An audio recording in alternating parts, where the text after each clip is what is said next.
তো এই দিন আমাদের সামনে এখন কাটা টুকরা টুকরা মাছের মতো। কিরকম ব্যাখ্যা করলে বুঝতে পারবেন? বাবা বাজার থেকে টুকরা টুকরা কেটে কেটে মাছ অল্প করে নিয়ে আসে, বাচ্চারা, ছোট ছোট বাচ্চারা সেই মাছগুলোকে আনন্দ করে খায়। বাচ্চারা জানে যে বাবা যে টুকরা টুকরা নিয়ে আসে কেটে, ওটাই হচ্ছে মাছ।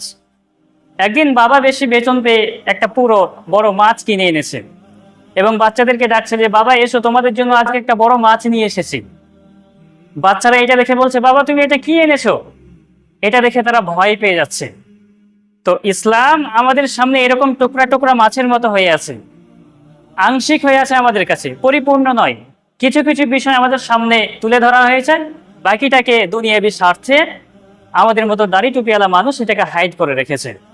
তো পূর্ণাঙ্গ ইসলাম যখন মানুষের সামনে তুলে ধরা হচ্ছে, তখন মানুষ সেটাকে গ্রহণ করছে না। তখন মানুষ